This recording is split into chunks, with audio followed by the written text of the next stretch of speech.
Well, welcome everyone. This is Will Wilkinson, the moderator for the ANP conference, Architects of the New Paradigm, up in Seattle, March 21st and 22nd. I'll be moderating that conference. It's called Mind Gaming. I think it's going to be incredible.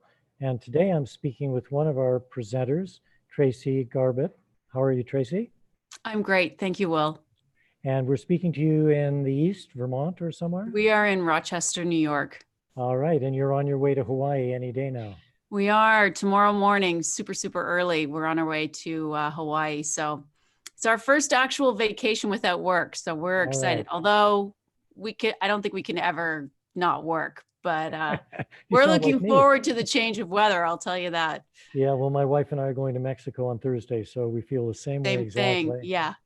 Well, Tracey Garbutt-Dolan, really looking forward to meeting you at the conference. Your lecture Likewise. is entitled The Final Frontier is in Here, Remote Yes. Viewing and How to Unlock the Creative Subconscious as a Doorway to Our Great Unknown. Just a little bit about Tracey. You are a professionally trained remote viewer. You're the co-host of Intelligent Disclosure with your husband, Richard. We're going to be interviewing him shortly. Mhm. And you're the director of the richarddolanmembers.com site. So let's talk about your lecture first. And I know that anyone watching is immediately pretty taken by the term remote viewing. Right. Something we maybe have heard of, but is kind of consigned to that sort of X-Files area that is something really interesting that we don't really know much about. So introduce us to what that term means. Well, I want to back up just for 1 second, because one thing that wasn't in my bio was because this conference is called Mind Gaming. Right. And part of my background was I was an artist in the video game world. And in the video game world, we often have sort of artists paired with engineers, and it's all about trying to create an environment where we are super innovative and super creative. So this is a little bit a part of my background as well as many other explorations. So the part that we're talking about is sort of one slice of a much bigger picture of what I've been doing all my life. Remote viewing is an incredible tool that was used by the military, the US military and the Soviets. It was essentially a psychic spying program. But what it really was and is, and its origins, is finding a way to direct our subconscious in a particular direction to get information about a target that is unknown to us. Now you've done that, and I noticed in your bio that you've done that with a target 2,600 miles away. Yes. That's fascinating. Yes. Remote viewing is this amazing tool. I mean, in the context of this conference, I'm going to use it a little bit differently. But we all have psychic, intuitive things that go on with us. But with remote viewing, it sort of teaches us to be able to do it at will. And that's what I meant to say before, really. It was that at its essence, it is learning to use those abilities at will. And the example that you're talking about, we call that the Orlando story, it fascinates me as well. It was called an outbounder. And essentially you're sitting at a table by yourself or in a group, and you have nothing but a piece of paper and a pencil. You're given a target that is hidden from you. And in this case, it's a person who is somewhere around, somewhere in the world.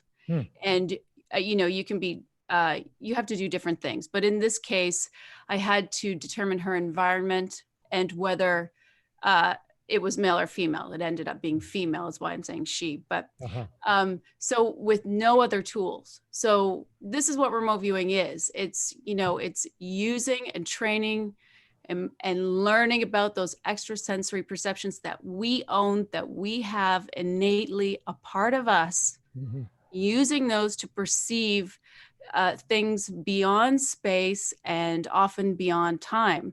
So well, Tracey, let me just press on that point, because what I'm hearing, you're using the we word a lot, and I find that very empowering because often with an esoteric skill like this, it seems that it's a gift that only certain people have. And Right. I'm sure that you're gifted and that's why you're able to do this. But say a little bit about, a little more about the innate aspect, because it sounds like you're suggesting all of us have at least the potential for developing this ability. Would you say Yeah, that?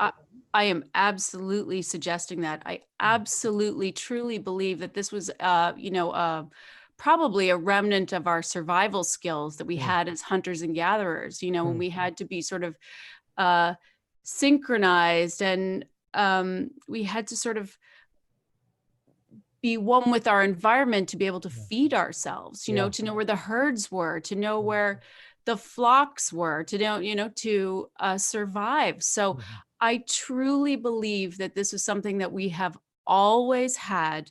And mm, just the way society is, we no longer need it. So we have mhm. remnants. And Right. some people, I think, have a little bit more than others. And I have some theories as to why myself, but it doesn't really matter. Something like remote viewing shows us, I mean, it really takes what we have innately and it pulls it out of us.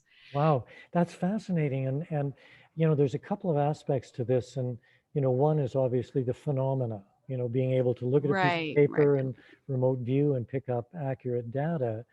The other is, practical applications. And I'd like to talk about that a little Yeah, bit because fascinated to hear about your work in the gaming industry. And I know that quite a few people coming to our event are in the tech industries where right. innovation, creativity is at a premium. It's kind of It's your stock important. in Yeah. trade. So how do you see these skills that result in being able to do remote viewing applicable in kind of the tech world, in the world where Okay. creativity is really needed? Well, I think that a lot of it can come down to what we now know about our brain states. Mm, So, for example, right now we know that this awake and aware brain state that we are in is called beta. right. When we become more relaxed, right, we're dropping into alpha and Mhm, then theta, and then sleeping would be delta. But the similarity with, in my opinion, accessing creativity, accessing innovation is similar to certain aspects of remote viewing, because for you to be able to do it, you have to actually drop yourself into more of an alpha state. When aha, you're in this beta, this awake and aware, and you're alert and reacting, you are not in a place where you're receptive to mhm, extrasensory. And you know what, that could be a target in the case of the military, that could be an idea, in the mhm, case of the gaming world, an innovative idea. And we see this over and over again with innovators. They're having these things show up in their, like, let's say James Cameron, for example. His big idea for Avatar came from a dream. So mhm, again, we right, are. I mean, we're way outside of beta brain state there. We're right, talking about delta. yeah, But I mean, we don't have to go far in, and we know that. Like, we don't have to go all the way down to sleep. We can just drop into alpha. We uh-huh, know that because of things like remote viewing. And uh-huh, when we just drop into that relaxation state, then we can use some of the things that we learn from remote viewing. For example, the left conscious brain asking the right, subconscious mind questions, uh-huh, because this right, deeper, more relaxed subconscious mind has access to deeper parts of us that are mhm, more, that have more creativity, have those ideas. I mean, all people have to do is just think about this. When you're working on a problem at your desk, you might not even do this consciously, but you'll be stewing on something, and then you'll stop. It's almost like you feel something underneath mm, is about to mhm, crystallize, right? right, right, And then you'll just take a breath and you'll sit back. You'll almost feel it coming, and then maybe you'll have, something to drink, and you'll look away. But what you're really essentially doing you have put this query out in your field, and then you are dropping in yourself. You're relaxing slightly, you're maybe breathing a little slower while you're thinking about it, but you are most likely dropping into a bit of an alpha state where you're more receptive. And then this deeper part of you that's connected to a lot more comes up with the idea. I think that's something that we do so naturally. So the reason why remote viewing is kind of cool to look at is it gives us tools that we know are proven because, the CIA, the DIA, and everybody else paid to use these services. So we know they work. So what can we learn from all of the research that they did? And what tools are there? So that's basically why I think this is an amazing thing to bring in and use for creativity and innovation. Well, I can't speak for any of our viewers, but thank you for guiding us on a bit of a journey, because I felt when you were describing the shifting brain states, I felt my brain state shifting. Oh, you did? I did. Well, that's the thing. Sometimes when we're listening, dropping down. Yeah. Yeah. Sometimes when we're listening, we're going into that receptive state. And I think that's something else that it's almost like we can learn to become scientists of our own minds. We can learn about the brain, and we can become more aware of when we're getting caught up in things like slave to our addictions, like social media. But we also need to be a little bit of experientialists. We need to try these things out and see what works for us and learn what it feels like what you were just saying, to move out of this beta state into something that's a little deeper. And then what do? You can ask yourself these questions. I think probably just about everybody has had some experience, some even for a moment hint of this altered state. Yeah. And of course, there's a lot of seeking that with chemical help, with meditation, with all kinds of processes. I'm really curious, though, again, about the practical applications. And I noticed in your intensive on Sunday afternoon at the, I guess that's March 22nd in Seattle, you're going to guide us into the deeper landscape of the mind. And that's really quite an invitation. And my question around that, and this is not a question that can be easily answered, I don't think, is where is that landscape? I mean, when we are wondering, when we are intuiting, when we have that nagging sense that we're just about able to grasp something, where are we traveling? What is that land? Where are you going to take us on that Sunday afternoon session?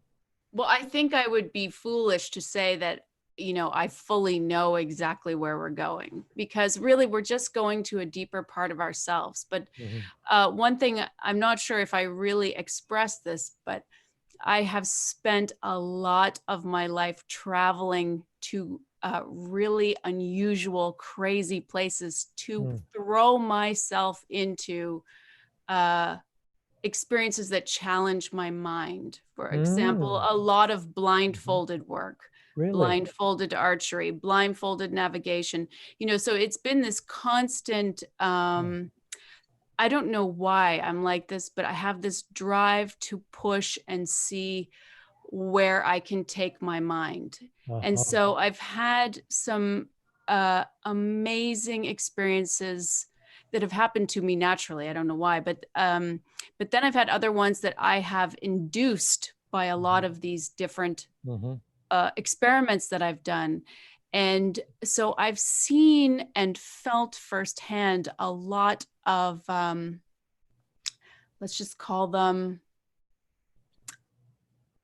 access, a lot of deeper access. So all I can really do is open the door, take us in there. And I've got some different methods I'm going to try with people, and then they can see where they end up. But sometimes it's going through talking about how we're going to get there and what we're going to do when we're there. Right. Well, I can tell from the way you're describing this that you're going to be an excellent guide on Sunday. Oh, thank you, Will. I hope there's so. Always a little fear when we're going into the unknown. But Right. I'm looking forward to it. And it sounds like this is going to be pretty experiential. Is that? Yeah, the second day will be very experiential, and there's nothing really for anyone to be afraid of, honestly.